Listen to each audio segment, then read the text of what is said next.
the Vice-Chancellor led the 7 candidates to Cumulus Mountain. When they reached halfway up the mountain, the Vice-Chancellor prepared to take a brief rest to call the roll. After checking, he realized that Lu Sheng was nowhere to be seen. Could he not have caught up yet? A fellow candidate commented that it seemed Lu Sheng had already been ahead of them earlier. Could it be that the Vice-Chancellor didn't see him? Shocked, the Vice-Chancellor stared ahead, wondering if Lu Sheng intended to rush straight to the summit. At that moment, 2 members from the Sea Dragon Martial Arts School reached the midpoint of the mountain. Senior brother Yellow Hair planned to rest here before proceeding, but Blue Hair suggested why not push directly to the top since she still had some energy left. Yellow Hair then explained that we are now at the cloud entry point, beyond which there are 5 stone steps hidden by the mist, known as the Ascension Path, symbolizing a direct ascent to the heavens. Blue Hair impatiently urged his senior brother to get to the point. Why are you beating around the bush? Yellow Hair explained that this place was once where Martial Saint Zhou Fuhai cultivated by enduring celestial fires and thunder, connecting spiritually with heaven and earth, and achieved the Martial Saint status. As such, remnants of Martial Saint Zhou's aura still linger here. Any martial artist under the age of 30 who comes here, if talented enough, and who walks the Ascension Path without stopping, might trigger the martial arts opportunity left by Zhou Fuhai, causing a heaven and earth phenomenon. What? Just as Blue Hair was about to ask what a heaven and earth phenomenon was, a loud noise came from the summit. Yellow Hair said, yes, that's the heaven and earth phenomenon. The clouds churn and the mists shift unpredictably. Anyone who can trigger such a phenomenon is destined to rise to Grandmaster level, and possibly even. They were just reflecting on this when they were stunned by the sight before them. Unbelievable. Junior sister, the wailing of the whales. This is the highest grade of phenomena, and there are actually 3 white whales here. This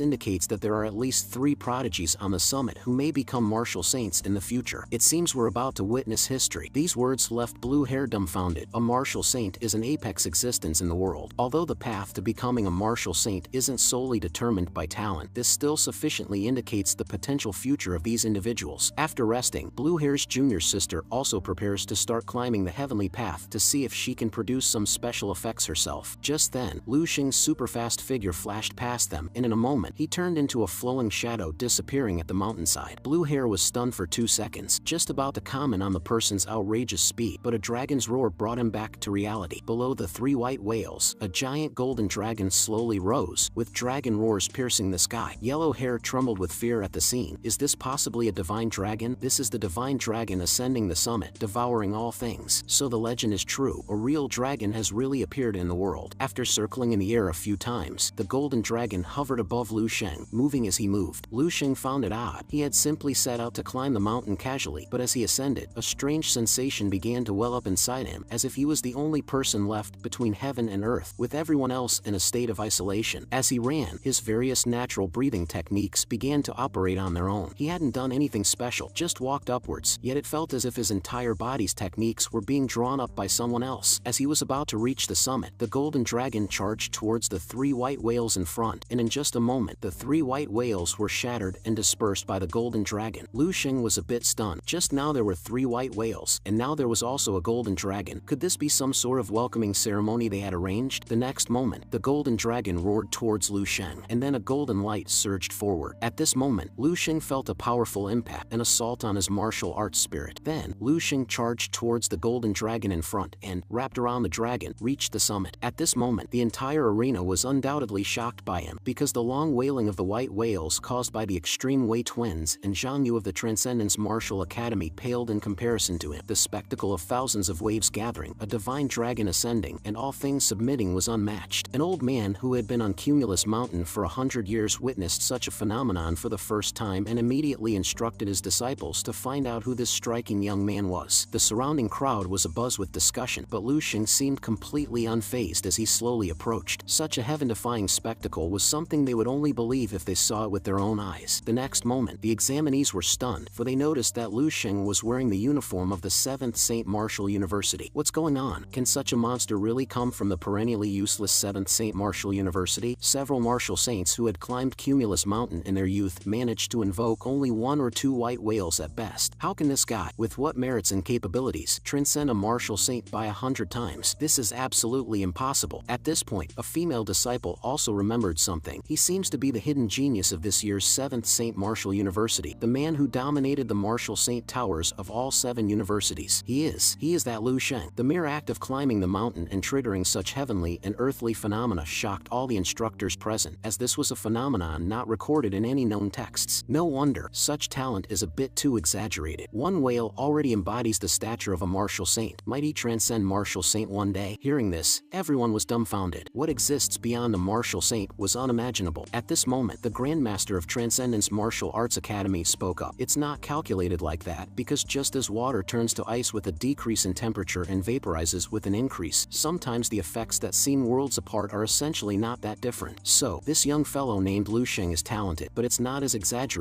as you all think, because the phenomena of Martial Saint Mountain are not specifically designed to test martial arts talent. Perhaps it's because his martial path destiny happens to be very similar to that of Martial Saint Zhou Hai, so it triggered a greater heavenly and earthly phenomenon than others. Or maybe many talents have already pulled on the threads of destiny before him, and this youngster just happened to fully activate the remaining destiny of Martial Saint Mountain, ultimately creating that stunning scene. Otherwise, according to what you say, is there something stronger than Martial Saint? Martial Saint is considered the heaven of this world. Do you think that's possible? Hearing Grandmaster Chi's analysis, everyone suddenly understood. Right, it's impossible for there to be an existence stronger than a Martial Saint. It's just like eating. You only feel full after the last bite. Although that said, it's undeniable that Lu Sheng indeed has an extraordinary aura, worthy of being someone Martial Saint Tan has noticed. The holy maiden watching Lu Sheng gave a meaningful smile, seemingly very curious about him. In the mountain hotel by evening, a large hand slammed the table to calm the others. Lian Jibei cursed, chiding the students for losing face. Look at you all. The other party just caused a little phenomenon, right? Lu Sheng isn't a grandmaster now. At best, he's just talented. You are the core elites of my Extreme Way Martial Arts Academy. Are you still afraid of a mere student from a martial university? Hearing the coach speak this way, everyone finally calmed down. One of the twins, Chao Qian, also said that even if Lu Sheng really has great talent, he is not yet a grandmaster. If he were to go all out and use secret techniques, Lu Sheng wouldn't be his match. Zhao Yu agreed with this approach, stating that if there's a chance, he would definitely crush Lu Sheng alive. Lian Jibei spoke with satisfaction. See, this is the spirit our Extreme Way twins should have. Saying this, Lian Jibei gave a wicked smile, proposing a small game for the two, which was to see who could encounter Lu Sheng first and beat him to death on live broadcast. As for dealing with the 7 St. Martial universities, he assured the twins that he would handle it, so they need not worry. In the rest room of the neighboring Transcendence Martial Arts Academy, a young girl was intently looking at her phone, which displayed a photo of Lu Sheng. As she gazed, her cheeks involuntarily flushed red. Just then, a man approached and asked, "Are you very concerned about Lu Sheng?" He then advised the girl not to focus too much on Lu Sheng because he felt that Lu Sheng's aura wasn't prominent, probably indicating that he hadn't even reached the phase of refining his martial will through his physical body. So, I don't think Lu Sheng could be a match for the Holy Maiden. Focus all your attention on the Extreme Way twins. They are the real challengers. 2 years ago, they already formed their Grandmaster wills, and by now they are likely already in the quasi-Grandmaster state. So, don't be deceived by phenomena. Lu Sheng might have great talent, but he is definitely not your match right now. Actually, the young girl had possessed the ability to see spirits since childhood. After seeing Lu Sheng ascend the mountain, she noticed a thick black fog enveloping the entire Martial Saint Mountain behind him. Later, in the hotel lobby, students from the 7 St. Martial universities were excitedly discussing Lu Sheng's power. Red hair from the 4th St. Martial University, watching Lu Sheng in front of him, shivered with cold, grateful that he had not chosen to confront this demon king head-on. Otherwise, the martial confidence cultivated over 4 years of university would have been shattered on the spot. Beside him, Hat Guy mentioned that he was a living example, wondering just how strong Lu Sheng's vital energy and blood must be to sustain such heaven and earth phenomena. Now that Lu Sheng's martial will has taken shape, if I were to confront him again, I fear the outcome would be even worse than last time. Just then, a pair of hands clapped him on the shoulder, urging him not to be too self-deprecating. The speaker was the principal of the 4th largest school. He is strong. Let him be strong. Just focus on walking your own path well. The old principal indicated that our 7 universities are essentially one entity. There's no need to view Lu Sheng as an opponent. After all, this generation has the best chance of securing first place for our 7 St. Martial universities. I really hope this kid can make us proud. He is destined to transform into a dragon one day. While everyone was still caught up in excitement, only the vice principal had a worried look. He didn't understand how his hints could be so clearly missed. As long as Lu Sheng kills that Lian Yi, no matter how the Extreme Way Martial Academy reacts, Tan Martial Saint will shield you from everything. All Tan Martial Saint wants is your commitment. Lu Sheng, the path you're taking is ultimately the wrong one. Lu Sheng wouldn't care about these comments, just to Tan Zhongyu. He's not qualified to be my master. At that moment, Lu Sheng noticed that the energy from the golden dragon that had entered his body not only greatly increased his strength but also added a giant whale pattern. Could it be that it was absorbed then? If so, he decided to name it the power of the divine whale. Just then, Lu Sheng sensed a murderous aura behind him, and turning around, he saw it was Lian Jibei, that old viper. I haven't even started and he's already targeting me. He's now a level 8 great grandmaster, and if I were to face him now, I'd have at most a 30% chance of winning. However, if I were to break through to grandmaster right now, form a blood pill with my vital energy and blood, and enter the martial god state, I could probably kill Lian Jibei in less than 20 seconds. Lu Xing couldn't help but smirk, realizing the other party had started to target him. He decided to just wait quietly, letting the pre-written script unfold step by step. If anyone dared to interfere, he would crush them all. Meanwhile, a cameraman was frantically looking for a good shooting spot. Seeing the photographer so busy, Lu Xing casually asked, "Is it a live broadcast?" "Yes, the setup is almost done. Unfortunately, we arrived too late. I heard there was a magnificent phenomenon just a while ago, but there are 2 days of competition left. We might still see something." Just then, a voice hushed the entire venue. The speaker was Jiang Yi from up front, this year's chief organizer standing in for Tan Zhongyu. The national martial arts competition officially began. The matches would be determined by a draw, and soon everyone had their match numbers in hand. Meanwhile, Lu Xing's match number was 0135. Who could his opponent be this time? Just then, a yellow-haired guy cautiously asked from behind, "Excuse me, are you Lu Xing?" As Lu Xing looked puzzled, the boy introduced himself as a student from Eastern Peace Martial Arts University, basically a fellow townsman. "I've long heard the great name of Lu Xing, and seeing you today, you truly stand out. I dared to strike up a conversation today because my cheerleader juniors said they know you." Seeing this, Lu Xing quickly smiled and waved. "Ah, it's Pikachu and you guys. Indeed, it's been a long time." Pikachu was thrilled to be greeted by Lu Xing. "Indeed, very powerful. Now, just being in his presence, I feel it's hard to breathe. The pressure is immense. Setting aside the heavenly and earthly phenomena from this morning, I feel that for the first time in my life, I look up to someone of my age as someone I cannot transcend." Seeing the two knowing Lu Xing, all the surrounding students showed envy and encouraged them to maintain this relationship. Who knows what benefits it could bring in 10 or 20 years? How to maintain? Maintain what? There is no longer just a gap between us, but an unbridgeable chasm. Jiang Yi slowly spoke up about several martial arts gym participants who hadn't arrived, hence several match numbers, including Lu Xing's 0135, would automatically advance due to buys. Well, that saves the trouble of climbing onto the stage. Let's just watch the strength of this year's participants from below. Above were multiple stages in simultaneous action, but only photographers and referees could freely move around there. The rule was that if you were forced out of the 20 square meter stage or surrendered, you lost. Next to them, a small team was fervently cheering on their senior brother, and Lu Xing also thought their senior brother was quite strong. Wow, senior brother is so impressive. This year our martial arts hall can definitely make it into the top 100. But the fallen yellow hair appeared unconvinced. The judge comforted him not to feel too bad, noting that these martial arts gym disciples were already among the best in university and had further honed their skills after graduation, surpassing us in both talent and time spent training. Yellow hair, undeterred, spat disdainfully, claiming that if anyone his age dared to face him, they wouldn't stand a chance. But Lu Xing felt that a loss is a loss. Many people like to use age or training time as excuses, but the fact is that in a life or death battle, your opponent won't care about your age and hold back. The strong never make excuses, and the dictionary of the truly strong doesn't include failure. Martial arts disciples have an age advantage when facing martial university students, but martial university students have a superior martial training environment because they have access to various resources within the university, whereas martial arts disciples must secure their resources on their own. This is probably why the age limit has been extended to 30 years. The first round of the competition ended quickly, and the next round was set to start with match number 0135 Lu Xing against 0247 Jiang Yuan. But just as he was about to enter the ring, Jiang Yuan suddenly collapsed to the ground, declaring his surrender. This completely baffled Lu Xing, who was just stepping onto the stage. At that moment, Jiang Yuan trembled and muttered, "Am I crazy? Me, fight the Demon King?" Bai Hengchuan himself was so frightened by one punch that his martial will almost collapsed. Since the second round still couldn't start, Lu Xing was getting frustrated, and his anger made those nearby tremble in fear. At this time, Lian Jibei's snake-like gaze fixed on Lu Xing, as he had just learned through insider information that the 3S mission Lu Xing was undertaking was to kill his own son. After 2 hours of thrilling matches, the third round finally began. Platform number 4, Lu Xing stretched his muscles, hoping there would be no mix-ups this time. However, outside the ring, Lu Xing was blocked by a crowd and couldn't squeeze through. In response, he emitted a burst of purple psychic energy, scaring a path through the crowd of students. An irate spectator disapproved of Lu Xing's method, prompting Lu Xing to land a left hook on the man's waist, sending him flying back, tongue out, to collapse unconscious on the steps. These youngsters are so impulsive, starting with fierce energy right away. Remember, you struck first. During the third round, Lu Xing waited on the platform for 2 minutes, but his opponent was nowhere to be seen. Jiang He then shouted, "Jiang Wang from the Southern Dragon Martial Arts School, it's your turn to come on stage, otherwise it will be considered a forfeiture." At that moment, a student from the audience shouted in surprise, "The guy Lu Xing just knocked out was Jiang Long. Oh, what a coincidence. Another half hour passed, and the third round was almost at its end, nearing the selection of the top 100 competitors. As the fourth round began, Lu Xing continued his streak of knocking out opponents with a single punch. Members of the Sea Dragon Martial Arts School commented on Lu Xing's strength, noting that Yu Jinghong, who was among the top 20 in the last competition, couldn't even make a single move against him. If it were you against him, you probably wouldn't stand a chance either. Red Hair suggests a trial attempt, but if all else fails, I would resort to my last ace. Although that move was custom made by your master specifically to counter the Extreme Wei twins and Zhang Yu from Transcendence, using it on Lu Xing now wouldn't be a loss. You still have a chance to make the top 4. Standing on the balcony, the three people continually watched Lu Xing, and Lian Jibei hadn't expected Lu Xing to actually have some substance. But this is good. If it were only Zhang Yu from Transcendence Martial Arts School, the pressure at this competition would be too small for you. Lu Xing, this excellent whetstone might just help you advance to Grandmaster, as the two from Extreme Wei displayed extremely greedy and lewd expressions. Perhaps at this moment, only Zhang Yu from Transcendence Martial Arts School could truly sense the dread of Lu Xing. Seeing his junior sister elevating Lu Xing so highly, Yellow Hair, the senior brother, immediately responded, while Lu Xing is strong, he's at best on the level of the Extreme Wei twins, perhaps even less. What, sister, don't you have confidence? No, that's just the spectacle seen by ordinary people. I possess a unique sense of awareness. In my eyes, I can clearly perceive the danger Lu Xing poses. Now, I just hope to face him at the very end, where conceding might not look too bad. Another 2 hours passed, and Jiang He announced that the 7th round was about to begin. This round would determine who advances into the top 10 nationwide. Lu Xing was up first again in this round, and he heard that his opponent, Wang Xin, also graduated from the 7th St. Martial University, practically making him a senior brother. Lu Xing considered whether to be a bit more gentle in the upcoming match. Wang Xin hadn't expected to face Lu Xing in the 7th round, but remembering his secret technique made him less nervous. However, using it here meant no chance for the top 3. The corpulent referee shouted, "Start." Lu Xing let his opponent make the first move, as a gesture of respect to a senior. Feeling provoked, Wang Xin retorted, "Before I graduated, I held the top spot on the 7 Saints list for 2 years." Lu Xing gave him a thumbs up. "That's really impressive. Make sure to give it your all later." This scene completely dazzled the audience below. Wang Xin used the secret technique, blood ignition, which could boost his strength by 50% for a short period, but he wouldn't be able to exert force again for a month after using it. As Wang Xin executed the blood ignition savage blade tri-strike, his blade surged forward like a crescent moon. Seeing this, the corpulent host shouted, "Oh no, trouble's coming." But just as the blade came within 1 centimeter of Lu Xing caught the long blade between 2 fingers. Lu Xing's azure aura surged. "Didn't I tell you to go all out?" As he spoke, he punched Wang Xin, sending him flying dozens of meters away. Wang Xin lay on the ground, severely injured and barely alive. Even an eagle strikes a rabbit with all its might. How do you not even understand this basic principle? Alright, I'll give you another chance. Use whatever secret techniques you have to unleash your potential. Any remarkable moves you've got. Which eye of yours saw me not giving my all? I even used my secret trump card. With that, Wang Xin passed out, and Lu Xing won the match. Lu Xing had intended to go easy, but a light punch had unexpectedly knocked out his opponent. Lu Xing was puzzled. What happened? He passed out just like that. Did I hit too hard? I barely used any force, and I didn't even bring out the stellar force. Well, it doesn't matter. The intention was clear. I gave him a chance, but if he chose to hold back and didn't give his all, he can't blame anyone else for losing. At this point, the audience from Sea Dragon Martial Arts School watched in disbelief. Wang Xin was their candidate to compete against the Extreme Wei twins and Transcendence Zhang Yu. While they could accept a loss, since in martial arts there's always someone better, they couldn't fathom that he didn't even withstand a single punch from Lu Xing. What level of strength did Lu Xing possess? And what did Lu Xing's final words mean? Was it mockery? How infuriating. Seeing the referee standing dumbfounded, Lu Xing urged the referee to quickly announce the results of the match. Number 0135. Lu Xing wins and advances to the finals. The referee had been so shocked that he had frozen in place. Originally thinking of stopping Wang Xin's powerful move, Lu Xing swatted him down like a mosquito. What kind of extraordinary plus students have appeared in this edition? At this moment, the loudest cheers were undoubtedly from the 7th St. Martial University. The students below were shouting at the top of their lungs, "Demon King, Demon King." This was the most prestigious moment for the 7th St. Martial University in many editions. Even if Lu Xing just sat there doing nothing, he could still make a bunch of girls swoon. However, hearing the title Demon King, Lu Xing felt it was too much of a teenage fantasy. Now, in the spectator stands, everyone was whispering about his control-level boxing skills, his unparalleled physical strength, and how he had knocked out Wang Xin, previously among the top 3, without even using fierce energy. Looking at this, even the Extreme Wei twins wouldn't stand a chance against Lu Xing. Not necessarily. After all, the Extreme Wei twins are no ordinary people. Who knows how much they've grown in these 2 years? Jiang He told everyone to stop guessing. As all all will be revealed tomorrow. Truly worthy of being a seedling chosen by Tan Zhongyu martial saint, indeed a being that defies common logic. Meanwhile, the Extreme Wei twins, having heard some insider information from somewhere, learned that Wang Xin had been overconfident this time and hadn't used his full strength. What a fool. We were just starting to pay some attention to him. But this is good. The brighter Lu Xing's halo shines, the more dazzling our own will be when we defeat him. While everyone was busy discussing, only Zhang Yu was trembling because she noticed that the shadow around Lu Xing seemed to be spreading even further. As night fell, Lu Xing felt that today's matches ended too quickly, even without a proper warm-up, and hoped that tomorrow's matches would be more exciting, especially looking forward to what it would feel like to take down a great grandmaster. Just then, several notifications sounded. Come to think of it, he hadn't even checked today's message yet. Awesome, bro, you're on TV again. Aim to bring home another national first place. Lu Xing had apparently forgotten that today's competition was being broadcast nationwide, so he reminded his sister to ensure their parents don't watch tomorrow's live broadcast. If you truly wish for mom and dad's well-being. When his sister asked why, Lu Xing didn't know how to respond, but he honestly told her that he didn't want their parents to see him killing someone. After sending this message, he sighed deeply, then quickly added that he was just kidding because there might be bloodshed in tomorrow's match, and he didn't want to worry their parents. His earlier words indeed startled his innocent sister, making her think that Lu Xing was going to kill someone tomorrow. Even if she prevented their parents from watching the live broadcast, they would find a way to watch the recorded version. Thinking of this, Lu Xing smiled wryly, realizing that since he couldn't stop his parents from watching, he would have to stop the broadcast itself. And with the moon shining beautifully, Lu Xing decided to go out for a walk. At the same time, outside, Zhang Yu was complaining about the freezing weather, nearly 20 degrees below zero. However, the stars were clear and bright. Even the Milky Way was visible. Just then, a pair of large feet slowly approached from behind, startling her into petrification. Do people always run off at the sight of me? Am I that scary? Even though the names in the spouse section of my dream database keep increasing, why does it seem like my luck with the opposite sex is always so bad? The fleeing Zhang Yu, gasping for breath, crouched nearby, stealthily peeking because she saw that Lu Xing's black mist was even more terrifying than during the day. Zhang Yu was shocked. What kind of sorcery is Lu Xing wielding that his black mist can even obscure the sun, moon, and stars? At a banquet before the finals, Lu Xing's eating prowess truly frightened the cafeteria ladies. Meanwhile, Lu Xing turned his head and was surprised to find Zhang Yu still sneaking glances at him, unsure of her intentions. I know I'm handsome, but this is a bit much, isn't it? Ahead, Bai Hengchuan from the 4th St. Martial University was being teased by a few students from Extreme Wei Martial University, including one of the Extreme Wei twins, Chao Can, who boldly declared, if we meet during the match, I'll give you a thrill. Hearing this, Bai Hengchuan broke out in a cold sweat, aware of the rumors that almost everyone who faces him ends up severely injured or worse. Chao Can chuckled lasciviously, admitting he sometimes found it hard to control the intensity of his blows. However, this group dared to block the path of Lu Xing, the king of dining, who didn't care and just walked forward. Excuse me, please let me through. Who the hell is blind enough to bump into me? When he realized it was the handsome Lu Xing, Chao Can became even more excited. Even you, Lu Xing, will kneel down and call me daddy. Admit defeat now and you might avoid some bruises. Lu Xing grabbed Chao Can by the neck with one hand and asked him what he said, and Chao Can could only cough awkwardly, feeling as though his life was completely in someone else's grasp. Lu Xing coldly said, try waving your hands in front of me again. At this moment, Chao Can started seeing his life flash before his eyes, foaming at the mouth, tears and snot streaming, feeling like he was about to die. Just then, a loud voice shouted, stop. Suddenly, Lian Jibei jumped forward rapidly and burst forth with a powerful aura. The finals of the martial arts tournament haven't started yet. If you want to be disqualified, go ahead and try something. Having vented his anger, Lu Xing let go and explained that he was just joking and asked Coach Lian not to mind. Chao Can, squatting on the ground, coughed up blood and spewed out expletives at Lu Xing. However, Lu Xing simply smiled and patted Chao Can on the shoulder, saying, your neck is very pretty. You should go home to your mom. Even Lian Jibei couldn't stand the embarrassing scene and hurriedly urged Chao Can to go back. Chao Can, nervous and stuttering, claimed it was just an accident, and even someone as dull as him knew that Lian Jibei was angry. Lian Jibei cares a lot about his reputation, more so than his student being beaten. He was more concerned about Chao Can embarrassing their Extreme Wei Martial Academy. Meanwhile, the surrounding audience was abuzz with comments. Chao Can, usually so formidable in front of them and one of the feared Extreme Wei twins, seemed unable to resist at all in front of Lu Xing. How strong is this Lu Xing really? Could it be that he has already advanced to Grandmaster? Although Lu Xing was on the verge of losing his temper and wanted to attack Lian Jibei, starting a fight here might turn him into a wanted criminal and endanger his family, so he decided to wait. That day was fast approaching. Soon, in the Extreme Wei Martial Academy's resting room, Chao Can was frantically apologizing, claiming he had been careless and didn't anticipate Lu Xing's sneak attack, which led to his quick defeat. Unexpectedly, this statement drew wild mockery from another member of the Extreme Wei twins. You deadbeat, say that one more time and see what happens. Yo, got bullied outside and now you're taking it out on your own people? At that moment, Lian Jibei interrupted. You need to figure out how to wash away the shame you've brought on Extreme Way. Chao Kan fervently made a promise to the retreating figure of Lian Jibei. Coach, please rest assured, I will not make the same mistake twice. The final competition officially commenced. Before the match, several vice principals approached Lu Xing for a quiet word. The Extreme Way twins have dominated several martial arts tournaments. Their strength should not be underestimated. Even though you've gained some advantage beforehand, don't let your guard down during the match. Watching Lu Xing's figure as he took the stage, the vice principals smiled to each other. It looks like this year, it might finally be our turn to win the championship. Vice Principal Zhao could only hope for the best now. They had reached the stage, and it was unclear how Lu Xing would explain himself to Tan Martial Saint later. The 8th round was to start with each competitor heading to the arena to draw their opponent's name. However, Lu Xing soon sensed something fishy about the draw, because the final match of the 8th round turned out to be Seven Saints Martial University's Lu Xing versus Extreme Way Martial Academy's Chao Kan. Even the bystanders couldn't believe such a coincidence. It seemed Lu Xing's draw was tampered with, but considering how Lu Xing had effortlessly defeated Chao Kan with a single move this morning, the odds of victory seemed high. Yet some spectators disagreed, attributing this morning's quick defeat to a sudden sneak attack by Lu Xing. Watching Chao Kan raging helplessly below the stage, Lu Xing pondered for a couple of seconds, then responded with a light smile, infuriating Chao Kan even more. At that moment, Jiang He intervened, instructing unauthorized personnel to leave the arena as the first match was set to begin. Martial University's Bai Hengchuan versus another Extreme Way twin, Sky Pole star Zhao Yu. The principal advised Bai Hengchuan to not be too nervous and to do his best. Bai Hengchuan approached the stage with a grim face, well aware of Zhao Yu's formidable reputation. This was certainly going to be a tough battle. Lu Xing casually told Bai Hengchuan to just go for it and not be afraid. Damn, is Lu Xing actually concerned about me? The next moment, Lu Xing turned to add, if you get killed, I'll avenge you. Hearing this, Bai Hengchuan internally screamed in frustration, but given his lack of strength compared to his opponent, he could only outwardly thank Lu Xing for his concern. Lu Xing responded that there was no need for thanks as they were all students of the Martial University. Facing one of the Extreme Way twins, Bai Hengchuan was giving his all, knowing a moment's inattention could be fatal. The audience was filled with anticipation for this match. As soon as the fight started, Zhao Yu began a barrage of taunts, mocking Bai Hengchuan as trash. Bai Hengchuan doesn't waste any words and charges forward, but Zhao Yu easily dodges. Bai Hengchuan continued swinging his sword in rapid rotations, but his lightning-fast blade strikes still couldn't keep up with Zhao Yu's speed. Although Bai Hengchuan knew he was outmatched, he didn't expect the gap to be so vast. His best efforts hadn't even touched his opponent. The crowd was also shocked by Zhao Yu's agility, suspecting that he must be nearing the control state to exhibit such terrifying skills. With no other option left, Bai Hengchuan resorted to his ultimate move. Since you're so good at dodging, try this, he declared, lifting his sword and spitting out, come on, Extreme Ice Seal. As he invoked the powerful ice spell, the ground and Zhao Yu were entirely engulfed in ice. Bai Hengchuan looked up triumphantly. Looks like it worked, but before he could relish the moment, Zhao Yu's figure vanished. It turned out that Bai Hengchuan had only trapped a decoy. Before Bai Hengchuan could recover from his shock, several figures attacked from behind, eliciting a terrible scream from him. What a fool, so easily tricked. Bai Hengchuan collapsed, unconscious. Staff members quickly rushed to check on him, finding that his injuries were severe, 4 broken ribs and nearly every limb fractured. Despite this, Zhao Yu continued to deride Bai Hengchuan from the stage, scoffing at his inability to withstand even a single strike. Zhao then turned his attention to Lu Xing, muttering, you're next, Lu Xing. Lu Xing knelt beside Bai Hengchuan. You really went through a lot. It's a pity you weren't injured more severely, then I'd have a reason to kill him. Bai Hengchuan looked up at Lu Xing with admiration, sensing a powerful presence swirling inside him like a mighty golden dragon. As Bai Hengchuan pondered the nature of Lu Xing's golden dragon, the second match of the finals officially began. This battle features Transcendence Martial Academy's Zhang Yu against Flame Dragon Martial Academy's Peng Hong. As soon as the match starts, Zhang Yu begins with her eyes closed, misleading her opponent about her combat potential given her delicate appearance. Suddenly, her eyes snap open and her aura skyrockets dramatically. It turns out, Zhang Yu is a fearsome mindweaver. Peng Hong's body erupts with electricity, steel fortification technique. However, his technique stands no chance against her formidable psychic abilities. He quickly finds himself begging for mercy, calling her sister and ultimately surrendering, securing Zhang Yu's victory. The terrifying aura she displayed even shocked the nearby referees. Her psychic power is estimated to be at level 4, quite impressive indeed, holding about 20% of my strength. Meanwhile, Zhang Yu notices Lu Xing watching her and suddenly dashes away, covering 50 meters in a single step. Why does every girl run when they see me? Could it be that my appearance is too intimidating? Lu Xing wonders, noticing similarities with another character, Xiaolin, who also flees upon seeing him. The final match of the day is set set between 7th St. Martial University's Lu Sheng and Extreme Way Martial Academy's Chao Kun. Even before stepping onto the stage, Chao Kun's coarse voice can be heard making rude remarks. This match is highly anticipated as the day's highlight, expected to be thrilling given the similar skill levels of the two fighters. Unlike previous matches that ended too quickly due to disparities in strength, Lu Sheng effortlessly hops onto the stage with one hand. "Here I am, bro. Finally my turn." Seeking to reclaim his dignity, Chao Kun decides to start by intimidating his opponent psychologically. He immediately cites Rule 32 to Lu Sheng. If an opponent is accidentally killed during the match, under reasonable circumstances, no liability is incurred. So, Lu Sheng, do you get what I'm implying? Okay, let's start already. The referee wisely scoots aside, wary of getting caught in their crossfire. Next, Lu Sheng begins doing the National Middle School radio calisthenics. Tell Chao Kun to show all his tricks now, transform if he needs to, so he won't complain about unfairness after losing. Chao Kun unleashes his strongest technique, Demon Extreme State, which allows him to briefly boost his combat power by dozens of times. He then launches himself at Lu Sheng in a frenzied state. Lu Sheng is both bewildered and oddly familiar with this. Why does this feel so familiar? In the last tournament, he swept through the competition using just the first form, acclaimed as the strongest below the Grandmaster level. Now having advanced to the second layer, just how terrifying must he be? Although Zhang Yu can tell that Chao Kun is powerful now, something about his aura feels off, not quite human, reminiscent of an exotic beast. The vice principals suddenly stand up. How is this possible? He's emitting an aura akin to that of a Grandmaster. This is bad. Lu Sheng might be in danger. Lu Sheng also senses that something is odd about this aura. Although it seems stronger than a near Grandmaster, there's something off about it. Could it be that he is a mutant martial artist? Beside them, Lian Jibei laughs. Now let you all witness the terror of Extreme Way. Haha, Chao Kun, you really steal the spotlight. Lu Sheng is yours. I'll take Zhang Yu then. Just after transforming, Chao Kun starts trash-talking Lu Sheng, urging him not to even think about surrendering. Then, countless fists appear in front of Chao Kun. His special technique, the Martial Illusion Fist. The attack turns into an energy tornado flying towards Lu Sheng, startling everyone in the audience. This is no longer a match, it's a direct attempt on his life. On seeing this, Jiang He shouts for the assistants to prepare safety measures. Chao Kun, furious, advances towards Lu Sheng. Lu Sheng, I want you dead. The tremors in the arena also shake the spectator stands, and the audience is terrified by Chao Kun's power. Seeing this, Lian Jibei smirks slightly. Now, Lu Sheng is done for. Even a Grandmaster would surely die from this. As the smoke clears, Lian Jibei and others are shocked because even at his most powerful, Chao Kun's strongest attack did absolutely nothing to Lu Sheng. Who could believe this? Lu Sheng slowly speaks up. What? Is that all? Don't you have a third, fourth, or even stronger trump card? Chao Kun was completely flustered by Lu Sheng's question. So you've got nothing left, huh? Petrified by Lu Sheng, Chao Kun kept retreating. Hey, I heard you're called the Extreme Way Demon Extreme Star. Then check out my punch called Exploding Star Fist. At this moment, Chao Kun had completely lost his previous momentum, trembling as he looked up, while Lu Sheng's fist, large as a sandbag and fiery like a deity, loomed above Chao Kun. Lian Jibei and others couldn't sit still anymore and shouted for them to stop. Chao Kun, with a face like death, knelt before Lu Sheng, his body's meridians ruptured and on the verge of death. Lian Jibei, furious, flew towards the center of the arena. Lu Sheng, you bastard, how dare you try to kill my disciple? As Lian Jibei's fist was about to strike, several vice principals jointly blocked his attack. At this point, the conflict seemed to have escalated significantly. One of the vice principals urgently reprimanded Lian Jibei. What do you think you're doing? Just as the situation was about to explode, Jiang He stepped in to stop both parties. Everyone here is above the level of a Grandmaster. What does it look like? Intervening in a student's affairs. Lian Jibei accused Lu Sheng of intentionally killing someone, specifically a future rising brightness of the Extreme Way Martial Arts School. As he spoke, Chao Kun coughed lightly while medical staff rushed to the scene. The vice principal said, there's always some friction in competition, and since your person is okay, let's leave this matter behind. At this point, Lian Jibei couldn't erupt in rage on the spot, but a vicious plan started forming in his mind. Thus, the victory in this match is awarded to Lu Sheng of the 7th St. Martial University. The audience was astounded, shocked by Lu Sheng's formidable strength. Some said that Lu Sheng's abilities had reached the level of a Grandmaster, otherwise, he wouldn't have been able to block the second layer of the Demon Extreme State. Others argued that Lu Sheng hadn't yet reached the Grandmaster level, otherwise, he wouldn't have hidden behind the vice principal and must have just used fierce energy to block Chao Kun's attack. From this battle, it appears that Lu Sheng is already the champion of the tournament, and any further matches would just be formalities. At only 18 years old, he is truly terrifying. This also signifies that the era dominated by the Extreme Way twins has ended, and a new era under the reign of the Demon King Lu Sheng is beginning. Back in the audience seats, the vice principal called to Lu Sheng, there's no bloodless struggle in martial arts. As long as it wasn't intentional, it's not your fault. Don't overthink it. If someone dies, it's because their skills were inferior. The school will support you against the pressure. There isn't only one level 9 extreme way martial saint in this world. Lu Xing, trembling, replied, "Is that so? Then I'm relieved." The vice principal never expected that someone as strong as Lu Xing would still feel fear when facing a real grandmaster. If someone truly understands and does not fear the majesty of a grandmaster, that would be 1 in 10,000. Yet, Lu Xing is exceptionally talented, and it's too much to ask for him to also possess such courage and character. It's a pity, though, because to become a disciple of a martial saint, being outstanding isn't enough, which is really regrettable for Lu Xing. At this moment, however, Lu Xing was internally laughing, quite pleased with his own performance. But soon it will be the final part of the plan, to have Lian Jibei died by my hands. Surely, he would wake up laughing in his coffin. Soon, the drawing for the semi-finals of the 9th round began. Only 4 contestants remain, with the weakest, Deng Rui from Heaven and Earth Martial Academy, hoping to draw the little lowly Zhang Yu. After all, he got to the final mostly by sheer luck. Both Chao Qing and Lu Xing are tough opponents. Only Zhang Yu is like a normal person, not only cute but also moderate in her attacks. If she accidentally hits too hard, she even sends someone to apologize. Truly a perfect little angel of martial arts. Indeed, luck is also a part of strength, and things turned out just as he wished. The second match was Chao Qing against Lu Xing. Chao Qing, don't worry, you still have time to buy some insurance, and if you don't have any, I can recommend a couple of good ones. A friend of mine just died, and his insurance paid out the next day. Already nervous, Chao Qing quickly brushed off Lu Xing's hand. Yo, why so nervous? If I kill you, wouldn't your Extreme Way Martial Academy's great grandmaster Lian Jibei have to kill me? Chao Qing trembled as he spoke. Good that you know. Also, do you think I'm a waste like Chao Kuan? Lu Xing laughed. Of course not. I think you're even more of a waste than Chao Kuan. After the mockery, Lu Xing waved and walked away. Afterwards, Chao Qing immediately went to tattle to Lian Jibei, no doubt embellishing his story. Upon hearing it, Lian Jibei set out to tear Lu Xing apart with his own hands. From seeking help behind the vice principal to the recent mockery of Chao Qing, all of this was within Lu Xing's plan. Because to kill Lian Jibei, it must be justified, making everyone believe it was deserved. After all, it's because I'm not strong enough that I need to be cautious and operate within the rules set by others. If I were strong enough, I could completely ignore all influences, and no one would care if I killed someone like Lian Jibei, who deserves death anyway. True power is about breaking the rules, setting new ones, and then using those rules. After all, saving humanity from martial arts disasters can't be achieved by someone who just follows the rules. I must strive to become stronger. Soon, the first match between Zhang Yu and Deng Rui officially began. After 5 minutes of fighting, Zhang Yu won. Although Deng Rui lost, managing to save face in front of these monsters felt like a win for him. As the next match approached, Jiang He quietly worried about potential complications, since neither competitor was easy to handle. But for the audience, it was exciting. They heard that Chao Kuan's spine was almost broken by Lu Xing, thankfully rescued in time. These Extreme Way twins deserved it, having paralyzed many each year and severing their martial arts, all suppressed by the might of the Extreme Way Martial Saint. And it's said they have more than just these dirty deeds. Seems like it's true what they say. Scoundrels naturally grind down other scoundrels. Lu Xing is set to fight Chao Qing. It seems like Chao Qing won't be able to manage his bathroom visits alone anymore. If he gets crippled, he might as well change his name to Crippled Star. Faced with everyone's taunts, Chao Qing has no mood to respond, because as a member of the Extreme Way twins, he has never feared anyone except those above Grandmaster level. Usually, he's the one who exerts pressure on others, but why does he feel such fear facing a peer of the same level now? As he was distracted, Lu Xing called out to Chao Qing that it was time for him to take his beating on the stage. But Chao Qing couldn't show weakness, at least not verbally. Hey, Lu Xing, you still have time to grab a cold weapon now. Don't say later that I bullied you. Hearing this, Lu Xing's eyes gleamed as he spoke in a low voice. Do you really want to die that badly? Faced with Lu Xing's sudden imposing aura, Chao Qing instantly backed down. Pfft, all bark and no bite. Let's get on the stage. I don't believe you're that strong. At this moment, the audience is in an uproar. Chao Qing is still wondering how Lu Xing will attack, thinking he can dodge whatever comes his way. But the next moment, Chao Qing is dumbfounded because Lu Xing is just standing there quietly, making no move to attack. Moreover, Chao Qing can feel that just by standing there, Lu Xing exudes a terrifying presence that permeates the air, leaving him no room for escape. The next second, Chao Qing psyched himself up. If Lu Xing wasn't going to come at him, he'd take the initiative and break the pace. Saying this, Chao Qing launched himself like a rocket toward Lu Xing, and Chao Qing immediately drew his sword, his body bursting into flames as he unleashed his ultimate move, Stellar Poke. This move dazzled the audience. What a stunning strike. Even the vice-chancellors couldn't help but exclaim, admitting they'd struggle to handle such a sword thrust themselves. The next moment, Jiang Yi gasped because Lu Xing's figure had vanished. At the same time, Chao Qing's sword shattered. Chao Qing had never imagined his proud strike would end like this. The next second, Lu Xing stood behind him, taunting, sorry about breaking your dagger, but you're just too slow. Chao Qing turned around, and Lu Xing's figure disappeared again, then reappeared surrounded by a massive blue aura engulfing Chao Qing, nearly nearly breaking his morale. You're still too slow. Chao Qing was nearly driven mad. Then, Chao Qing covered his ears and knelt down, realizing he couldn't even see Lu Shen. Just then, Lu Shen grabbed him from behind, lifting him up. Hey, are you here to be funny? Have you lost your nerve already? Ready to give up? Let me go. Gale winds. Facing the onslaught of slicing winds, Lu Shen chuckled. You call this wind? Lu Shen then released Chao Qing, and in the moment Chao Qing started spouting trash talk again, he vanished once more. This disappearance felt as though he was still right there, but because of his extreme speed, he was invisible to the eye. Chao Qing looked around wildly. In the next moment, multiple afterimages of Lu Shen appeared before him. The audience was stupefied. So many afterimages indicated an incredible speed. Speaking, countless afterimages of Lu Shen had already surrounded Chao Qing, and Lu Shen kept taunting him, saying that if Chao Qing could touch him, it would count as Chao Qing's win. The vice-chancellor watched this scene in disbelief, because the nature of afterimages is a visual residue, a phenomenon caused by the eye receiving signals before the visual memory fades. He thought that producing 5 or 6 afterimages in a short time was already impressive, but Lu Shen's display was truly terrifying. Chao Qing angrily swatted at the afterimages, repeatedly shouting, "Fake, it's all fake." At this moment, his sanity was starting to fray. He believed there was only one real figure, and he was sure he could find it. But just then, Lu Shen's hand rested on Chao Qing's head, murmuring, "Crescent divine wind." Ultimately, Chao Qing lay on the ground with his limbs broken. This counted as avenging by Hongchuan. The referee then announced the match was won by 7th St. Martial University's Lu Shen. The crowd was still abuzz, wondering who could beat such a formidable person at his level. Red-haired brother watched Lu Shen and couldn't help worrying about Zhang Yu's upcoming match. As Jiang Yi began announcing the next match between Zhang Yu and Lu Shen, Zhang Yu quickly stood up and raised her hand to declare her defeat. After just one glance at Lu Shen, she fled the scene in fear. It's really strange. This girl runs away every time she sees me. But in Zhang Yu's eyes, Lu Shen was like a dark source, a monster lurking in the shadows. Fighting him would be a fool's errand, just out of treatment. Bai Hongchuan didn't expect the finals to end so abruptly, but who could argue? After all, it was 7 St. Martial Universities that had won the championship. This time, our 7 St. Martial Universities in martial arts could finally hold our heads high. Half an hour later, Jiang Yi's declaration, this National College Martial Arts competition finally concluded perfectly. In another female dormitory, there was a frenzy of shouting, "Wow, Yang Yuan, look, your boyfriend won the championship. He's so handsome." Yang Yuan responded shyly, "He's not my boyfriend, just a classmate." Yet, as she saw him standing at the pinnacle, her heart genuinely rejoiced for Lu Shen. Meanwhile, his little sister was dancing with joy by the TV. Yay, yay, big brother is the champion of the National Martial Arts competition. Lu's dad excitedly picked up his phone, ready to call relatives and friends to go out for a celebratory meal. However, his daughter urged the parents to hold off. Big brother's award ceremony hasn't started yet. It's his shining moment now. Inside Eastern Peace Martial University, pink-haired Jing Dandan was watching Lu Shen's glorious moment. Green hair tried to get pink hair to let go of Lu Shen, arguing that Lu Shen, now at such heights, was no longer from our world. But the lovesick pink hair said that it was fine this way. She could still see news about Lu Shen and even send messages to him, although he wouldn't see them or reply. Inside the Eastern Military District, Instructor Qin excitedly exclaimed, "Damn, Lu Shen is awesome. The chief commander is going to be thrilled. His investment in those bits of beast marrow liquid really paid off." Dong Qingxue argued it might not be certain. Although Lu Shen had promised to join the Eastern Military District immediately after graduation, and he wasn't the type to be ungrateful, what if he couldn't make it? Don't forget who was behind the 7 St. Martial Universities. Marshal St. Tan Zhongyu has had his eyes on Lu Shen for a long time, and it's likely that he will officially announce taking Lu Shen as his disciple after this competition. Can the chief commander's influence really outmatch a Martial Saint's? Instructor Qin was thoroughly disappointed, initially thinking that he would soon be heading to battle alongside Lu Shen. However, Dong Qingxue assured that such a day would come, as Area 85 had discovered new dungeon fissures, and they needed to head out for a mission immediately. But in the next moment, Dong Qingxue was shocked, because at that time, Lu Shen was raising his hand and loudly proclaiming, "I challenge Grandmaster Lian Jibei. In fact, I came to this competition to appreciate the skills of the many experts and to temper my martial arts spirit." Pointing to the audience below, he expressed his disappointment with the contestants. "All the competitors here are trash, especially the Extreme Way Martial Academy. What a disappointment. The so-called Extreme Way twins that you were all so hopeful about are just rubbish. They haven't even learned a bit of the Extreme Way heritage. Extreme Way Martial Academy. I think it's all just a facade." With each taunt, Lian Jibei below the stage became so enraged that veins were throbbing, and he wanted to tear up Lu Shen right there. Unable to contain himself, Lian Jibei asked Lu Shen what he meant. "I mean nothing by it. I came here intending to use the strong fighters of Extreme Way to temper my martial able to break through the Grandmaster level, but I didn't expect your Extreme Way twins to be so weak. Therefore, I want to challenge the peak Grandmaster of Extreme Way, Lian Jibei, here." Upon hearing this, the expression on everyone's face across the nation contorted. Everyone knew Lian Jibei was at the peak of Grandmaster level, a level 6 challenging a peak Grandmaster. What's going on? Has Lu Xing gone mad, or does he no longer care for his own life? From Dong Qingshua's perspective, it might be possible to guess Lu Xing's intention. Perhaps Lu Xing wanted to use a Grandmaster as a blade to pierce through the final barrier. If he succeeds, he would become the first Grandmaster under the age of 20 in the history of Dragon Nation. After Lu Xing spoke, Lian Jibei eagerly jumped onto the martial platform. "Lu Xing, you're arrogant enough, but remember not to let me beat you to death later." Lu Xing declared that life and death were fated on the platform, and he asked that Grandmaster Lian not hold back. The vice-chancellors below the stage were puzzled. If Lu Xing wanted a Grandmaster for sparring, any of us could have sparred with him. Why did he specifically choose Lian Jibei? Could it be he's afraid we wouldn't go all out, so only Lian Jibei would truly try to kill him? Vice-chancellor with glasses always felt that Lu Xing's intentions weren't just about breaking through the Grandmaster level. Jiang He stroked his beard appreciatively. This young man is truly 1 in 10,000 to reach such heights at his age. His temperament and courage are extraordinary. Then he quietly instructed his subordinates to keep an eye on things, making sure that Lu Xing wouldn't get injured. His subordinates reassured Jiang He. "The vice-chancellors of the 7 St. Martial Universities are even more nervous than us." Lian Jibei was puzzled. Even if Lu Xing is strong, he's still just at level 6, while I've been a Grandmaster for over 20 years. How can this kid be so arrogant? With both parties consenting, Jiang He announced the start of the match, but reminded them to keep it controlled and to stop at the point of contact. At that moment, Lu Xing smiled, finally getting what he had been waiting for. Lian Jibei burst out with a green aura. "Kid, do you feel the pressure of a Grandmaster?" To deal a fatal blow to Lu Xing and not give others a chance to rescue him, Lian Jibei even activated his mutated state. But at that moment, Lu Xing was already rapidly approaching Lian Jibei with the same idea of a straightforward duel to the death. As Lian Jibei wondered about Lu Xing's incredible speed, Lu Xing slowly spoke in front of him. "I have a punch, and I'd like to invite Grandmaster Lian to embrace death." After speaking, the long-lost divine illumination of the Underworld King's scripture activated, massively boosting his vital energy and blood. The solar grasp of the stars condensed, and a compressed version of the fire element gathered in his hands. Finally, stellar force explosively activated, marking the first use of the divine whale Dharma aspect power in reality. Lian Jibei was stunned at that moment. Then, like a sun, intense heat exploded at the center of the martial platform. Realizing the extreme danger of the energy inside, Jiang He immediately flew towards the fireball. "No, we need to stop this now." The high-density flame energy engulfed Lian Jibei the moment it made contact, consuming him instantly. When the smoke cleared, only Lian Jibei's feet remained. As Jiang He landed, he immediately called for a halt. Lu Xing calmly responded, "What's the matter, Grandmaster? Do you also wish to fight me?" Seeing this, Jiang He was 90% baffled and 10% flabbergasted. He could not believe that Lu Xing had just killed a peak Grandmaster in seconds, and was now considering challenging him, an 8th-level Great Grandmaster. At this moment, the Vice-Chancellor seemed to be still in a dream. Lian Jibei was actually killed by Lu Xing, not even leaving a body behind. It seems that Lu Xing was not merely using the pressure of a Grandmaster, he was challenging one. The audience was pinching their faces in disbelief. Was Lu Xing really just level 6? The next moment, the Vice-Chancellor slammed the table. It seems he knew what Lu Xing was planning to do. Lu Xing probably intended to challenge the Martial Saint from the beginning. He doesn't even care about becoming a disciple of the Martial Saint. He doesn't think much of Tan Zhongyu, the Martial Saint. Seeing the Vice-Chancellor's expression, Lu Xing smiled openly. "It seems the Vice-Chancellor finally understands my approach." Elder Jiang was shocked. Could it be that Lu Xing had premeditated this? And he's not even 19 years old yet. Truly terrifying. After that, Elder Jiang said he would report the incident to the Extreme Way Martial Arts School and Tan Zhongyu, advising Lu Xing to behave prudently. But Lu Xing seemed indifferent, thinking that the old man was not going to take action himself, which was a pity as he had hoped to gauge the gap between himself and an 8th-level Great Grandmaster. Just then, a large hand grabbed Lu Xing. Turning around, he saw it was the Vice-Chancellor with glasses, who was anxious to immediately take Lu Xing down the mountain. "Hurry, come back with me to the 7th St. Martial University, and then to see Martial Saint Tan. You've really caused a mess this time. Lian Jibei is no ordinary Grandmaster." Hearing this, Lu Xing said, "I know. He is the brother of Martial Saint's wife, Lian Su." "Damn, you knew and still dared to do this? Now, probably only Tan Martial Saint can protect you." However, Lu Xing clapped his hands and refused the Vice-Chancellor's kindness. "I don't need protection." The Vice-Chancellor cursed in frustration. "Are you mad? Even if you're not afraid, what about your family and friends? They could get dragged into this. You're still young. Some things shouldn't be done impulsively, lest you regret them later. Let's go. It'll be too late once the Lian family hears the news." "Yeah, once the Lian family gets the news, it'll be too late. So Vice-Chancellor, I can't go with you just yet." The Vice-Chancellor was again Lian startled by Lu Xing's actions, as he could guess what Lu Xing was planning to do next. So, he told Lu Xing to hurry back and that he would wait for him in the capital. Looking down the stairs, Lu Xing smiled slightly. Let's see, my Grandmaster's speed. With such terrifying speed, the Vice-Chancellor was starting to lose grasp of Lu Xing's realm. Meanwhile, Lu Xing's family, having just seen on TV that Lu Xing was challenging a Grandmaster before the signal was lost, panicked and quickly bought tickets for the next train to visit Lu Xing. Lu's mother was so anxious that she burst into tears, asking if there was a faster train. Lu's father asked Qinghe to come and comfort Lu's mother, but Qinghe didn't know how to make it better. I'm dying of worry too. That's a Grandmaster he's challenging openly. That's no ordinary fighter. Just then, Qinghe's phone rang. It was a call from Lu Xing to reassure them. He explained that the broadcast had been cut off because there was no signal on the mountain, and assured everyone that he was safe, urging his family not to worry. He mentioned that the challenge against the Grandmaster was just for show. After explaining everything, everyone decided to refund their tickets and return home. The only thing that puzzled his sister was why such a show had never happened before, but appeared this year. Meanwhile, in a corner of the train station, several pairs of eyes were secretly watching the sister and her family. Report, they're heading back now, and we've been keeping an eye on them. They were agents sent by Chief Commander Yu Fei to covertly protect Lu Xing's family. As he watched the news on his phone, he couldn't help but reflect, a 19-year-old who can slay a Grandmaster peak. This young man is destined for greatness. After coming down the mountain, Lu Xing immediately went to Fashion KTV. He was afraid of losing his loved ones and everything else, but he was more afraid of living the rest of his life under the watchful eyes of those four. Just as he reached the door of the private room, Lu Xing activated his psychic perception and quickly detected the weeping Lian Yi. Lian Yi, covering his face, cried out, not knowing who had killed his father, only that his family had ordered him to come home immediately. Just as he was about to leave with his assistant to return to his family, Lu Xing blocked his path. Lian Yi, is it? Your dad Lian Jibei sent me to pick you up. He said he really wants to see you. Meanwhile, at the side of Lian Jibei's sister Lian Su, a man with green hair was kneeling, recounting the whole incident to her. After listening, Lian Su didn't believe a word, knowing her brother was a coward who liked to bully the weak and feared the strong, and would never dare accept a challenge from another Grandmaster in person. The man with green hair trembled as he spoke. Lu Xing, who killed Grandmaster Lian. He's a level 6 martial artist. Upon hearing this, Lian Su's glass shattered in her hand. There's a limit to jokes. A level 6 martial artist killing my brother? Even if he's a newbie, he's not an idiot. Please, calm down, madam. This Lu Xing must have made a sudden breakthrough to Grandmaster right before the act, which is how he managed to defeat Grandmaster Lian. Hearing this, the mentally unstable Lian Su burst into mad laughter. I just knew my rookie brother couldn't possibly be killed by a level 6 martial artist. Lian Su laughed and then started crying. So the other guy is a martial arts prodigy. Huh? Then don't blame me. After her outburst, Lian Su immediately instructed the man with green hair to take action, ordering him to go kill Lu Xing first. But the man with green hair argued that this was inappropriate, as the two had been killed in a formal duel, with mutual agreements to absolve responsibility, and martial arts rules shouldn't blame others. Saying this, the mentally unstable woman forcefully grabbed the man with green hair by the neck. What then? Should my brother just die in vain? Absolutely not. The next moment, a text message on her phone made Lian Su even more distraught. Fine, dead. Everyone's dead, right? Since none of you want to help me, then don't blame me. Meanwhile, elsewhere, Fu Jianming spent his days loitering around his daughter's former school, just to catch a glimpse of anything related to his daughter. Even seeing girls who looked a bit like his daughter would make him treat them as if they were his own. The girls, seeing an old man staring intently at them, hurried away in fright. At this moment, Lu Xing slowly approached and saw Fu Jianming still picking up trash. Lu Xing yelled from behind, Fu Jianming, I've come to ask you for money. After speaking, Lu Xing tossed a bag in front of Fu Jianming and said, they say a Grandmaster must not be insulted. Even in death their bodies shouldn't be cut up like pork, so there was no choice. I could only bring Lian Ye's head alone. Then, Lu Xing handed over a previous photo to Fu Jianming. Now I can return this to you. Take good care of it. By now, Fu Jianming's eyes were soaked with tears, and he was no longer the fool. He hadn't expected that the young man before him had truly avenged him. With a choked voice, he thanked Lu Xing, repeatedly bowing to him as he walked away until Lu Xing's figure had gradually disappeared. After leaving, Lu Xing received a call from the vice principal with glasses. The vice principal urged Lu Xing to hurry back, explaining that he had informed Marshal Saint Tan about Lu Xing's situation. Marshal Saint Tan has formally decided to take Lu Xing as a disciple and promised to shield Lu Xing from all pressures from the Extreme Way Martial Academy. But Lu Xing flatly refused. I'm not coming back. Hearing this, the vice principal was shocked and expressed his confusion. Vice principal, you should be in your office right now, right? Behind you, through that large floor-to-ceiling window, you should be able to see that thing. Do you mean the Martial Saint Tower? Vice principal, do you know what I intend to do after becoming a Martial Saint? I plan to shatter the high tower so that everyone may chant my true name. After saying this, he hung up the phone. In his office, Tan Zhongyu spoke coldly. Since he doesn't want to, let let it be. You shouldn't feel regretful. He has his own path to walk. Although his ideas are very naive, well, it has indeed been many years since I've seen such an interesting junior. The next moment, the vice principal said, Lu Sheng is targeted by the Extreme Way Martial Arts School because of us, and you surely know the character of Lian Su. Tan Zhongyu's expression turned icy. This is the path he has chosen himself. He ought to know all the consequences. But you do have a point. Let Huai Yu protect his family. With her there, his family of 3 should be safe. As for the rest, there's no need to mention. Although the vice principal did not understand why Lu Sheng wanted to shatter the high tower, that was all he could do to help Lu Sheng. Initially, Lu Sheng had not refused the goodwill of Provincial Governor Xiaopingnan, but now he had outright rejected an invitation from the martial saint, who was a million times greater than Xiaopingnan. As for the consequences of refusing the martial saint, Lu Sheng had not yet considered them. After all, under the martial saint, I would only become another martial saint, but what I aim to become is a transcendence martial saint, possessing the absolute strength to level everything. Only then will I truly save the world. As soon as the Extreme Way martial saint returned, he barked, You sent Zhuang Kuei? That little beast killed 2 of my Lian family. Lian Ji Bei was just a useless grandmaster. His death is no great loss, but Lian Yi was our last direct descendant. This cannot be forgiven. The Extreme Way martial saint was somewhat speechless. Doesn't Lian Yi still have a few illegitimate children? What does that matter? He wants to end our Lian family line. Why shouldn't I send Zhuang Kuei to kill him? Lian Su became more agitated as she spoke. One was my brother, the other my nephew. Even if they were good for nothing, they were still my last blood relatives. They died without even leaving whole bodies behind. Hearing this, the Extreme Way martial saint sighed lightly and said, I'm not blaming you. While Zhuang Kuei is quite capable, he is still a bit lacking and might not return successful. After all, he is someone Tan Zhongyu has his eyes on, and Tan will surely send protection for Lu Sheng. Just one person from the Bright Jade Hall, together with Lu Sheng, would ensure Zhuang Kuei stands no chance. At this moment, Lian Su walked over and clung to the Extreme Way martial saint. My dear, then help me by sending a more skilled fighter there. No need. I'll send the 12 shadows along with Zhuang Kuei. That should achieve the effect you want. Lian Su was thrilled. You really do love me after all. Extreme Way martial saint pushed her away abruptly. Of course I'll help you, but you've gone too far this time, secretly passing the Extreme Way's secret scrolls to Zhuang Kuei. Hearing this, Lian Su responded angrily. So what? What other way could I have to enlist an Extreme Way ancestral star if not for that? What else have you ever given me? The next moment, Extreme Way martial saint's voice was ice cold. I do not want there to be a next time. After that, Lian Su slumped onto the bed, frightened. She could feel the killing intent in Extreme Way martial saint's voice just now. Meanwhile, at 3 Seasons Airport, Peng Huaiyu emerged from the airport. What? I've just finished my mission. Why the rush? What's that? Under 19 and he's slain a grandmaster. This guy is even more formidable than Xing Yuzong back in the day. Looks like Bright Jade Hall is about to gain another fierce warrior. You say he rejected Tan martial saint and killed the Lian family line. Now he thinks he can handle it all by himself? That's just crazy. Why do you still want me to go then? The other end of the phone explained that martial saint is merciful. Although he couldn't take him under his wing, he didn't want to see such a promising talent destroy himself. This time your opponent is the Kuei star of the Extreme Way's 28 mansions, Zhuang Kuei, whose strength is at the quasi-level 8, about the same as yours. The next moment at the Lu family home, Lu Shen smiles as he opens the front door. Hi, I'm back. Hearing Lu Shen's return, his sister excitedly comes forward to ask about his whereabouts. Lu Shen, you worried us to death. Didn't you say you'd be back by noon? And now it's late at night. Saint Dad, seeing Lu Shen return, is happy to have a couple of drinks with him. Lu Shen excitedly tosses a backpack to his sister, an action that she complains about. Bro, why are you like this? I am a girl. So what? There's a gift for you in there. Don't you want it? Seeing that he brought her a gift, his sister instantly turns into a docile kitten, grabbing the backpack and heading to her room while shouting, I finally understand why you don't have a girlfriend. You're such a typical guy. Hearing this, Mom also smiles contentedly. Almost 19, you should find a girlfriend instead of all this fighting and killing. Just then, Lu Shen senses someone watching nearby and announces he's stepping out for a bit. I'll be back soon. Mom warns Lu Shen not to be gone too long. Dinner will be ready in 15 minutes. Okay, 15 minutes is enough. Walking down a path, Lu Shen suddenly says, You've really been working hard during this time. Hat Guy appears and bows. It's all part of the job. No need for thanks. Watching Lu Shen's departing figure, Hat Guy feels a fear he's rarely experienced with people, akin to the first time he faced a high-level exotic beast on the battlefield. Following this, Lu Shen asks Hat Guy to send his regards to Chief Commander Yu and tells him that the promise he made back then might soon be fulfilled. Just then, his sister comes out and calls, Lu Shen, come home for dinner. As Lu Shen walks, he releases his soul perception, checking for any strong presences within a 500-mile radius. It seems no one will come tonight. A week quickly passes by, and Peng Huaiyu has been monitoring Lu Shen's surroundings without a blind spot for a week. What's with this Zhuang Kuei? It's been a week. Even a tractor would have arrived by now. If he doesn't show up, am I supposed to keep waiting here forever? Logically, he should have arrived within 4 or 5 days. Could it be that this quasi-level 8 expert has procrastination issues. Just then, a subordinate walks out of a cafe. Sir, Peng Huayu of Bright Jade Hall, ranked 13th, is inside. The subordinate was about to suggest he avoid the area, but at that moment Zhuang Kuei arrogantly said,